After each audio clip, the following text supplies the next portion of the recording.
Welcome to video 11 of Learn to Read Music Without Playing an Instrument. Today we are learning about dynamics. Dynamics tell a musician how loudly or softly to play or sing. I'll use the term softly often because that's what has been used in my musical experience, but really we should be saying quietly because we are referring to the opposite of loud or loudly.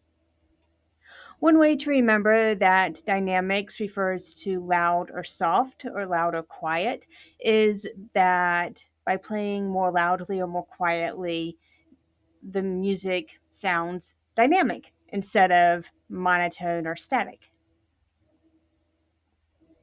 Here we have two very common symbols that tell the musician to play softly or quietly.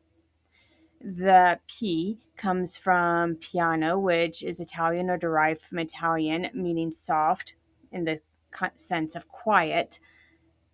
Mezzo piano, mezzo translate to half, so half soft or half quiet. Medium soft, medium quiet, right? Medium soft sounds like a toothbrush or a mattress, but medium quietly, just a little bit louder than softly or quietly. These two common symbols for playing loudly. I think you can probably guess what these are. Forte in Italian literally means strong. In music, we use it to mean loud. You can understand how if you're loud, you're probably playing strongly as well. So forte is loud, mezzo forte, medium loud, half loud, a step below loud. Here you can see it all together from the softest or the quietest to the loudest. Piano, mezzo forte, forte. The difference between mezzo piano and mezzo forte is something you just have to hear, but you can see how there's a scale here.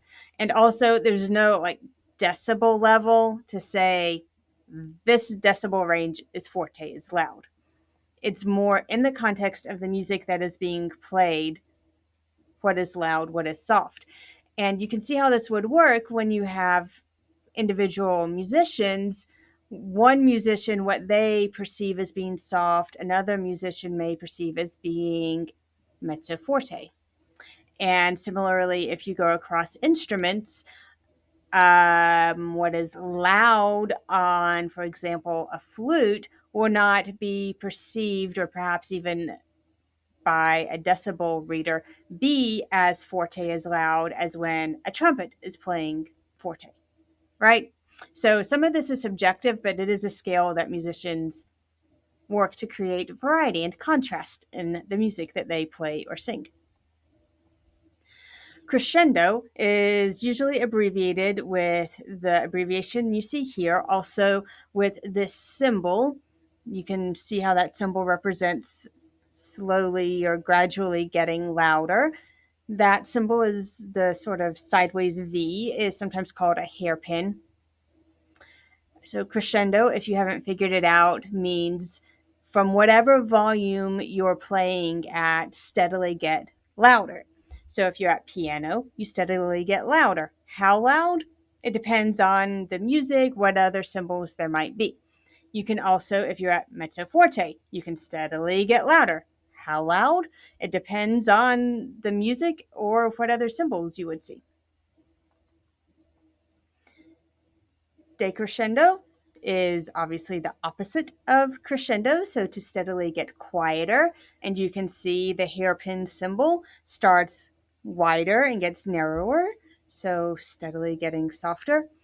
It works exactly the same as a crescendo. How much is soft? How quickly do you get softer? It depends on the specifics surrounding this symbol. Now, I'm using decrescendo here because it's very easy to see how this is the opposite of crescendo. However, there is another term that is actually used more often in music to mean gradually get softer or quieter, and I talk about that in the bonus material. Right, so we see these 6 dynamic markings. There are 4 that are letters to abbreviate, and I think you can see why we use those letters. And then 2 symbols to indicate movement and sound, sort of like turning the volume knob up or down. The bonus material does have a few other terms, but I think here you can see dynamics are a whole lot easier to learn and to work with than learning all of the key signatures. Let's practice. Here you can see in this excerpt that there are some of these dynamic markings. We start off with mezzo piano, so just not quite soft, but almost softly or quietly.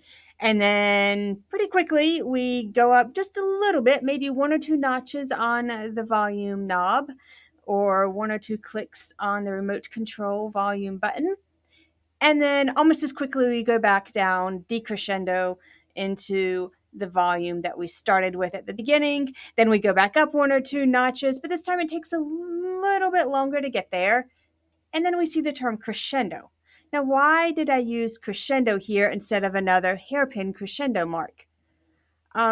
Because we are crescendoing across a line break, so it's a little bit harder for the musician to see across a line break if you use the hairpin, like how far am I going? And even here, you do have to read ahead a little bit and see we're pretty quickly getting forte.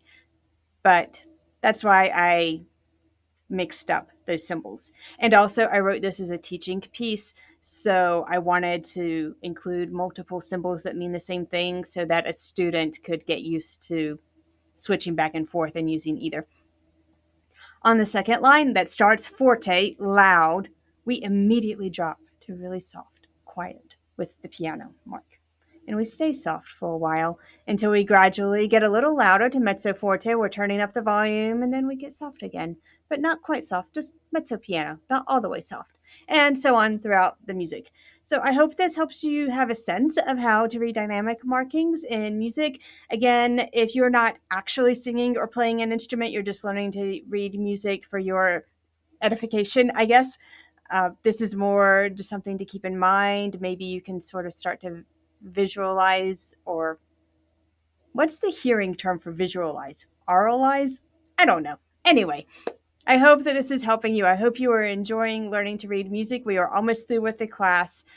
Next time, we will talk about articulation, which is another way to help music sound interesting. I'll explain what that term means. We are almost there. I am so happy you are learning to read music.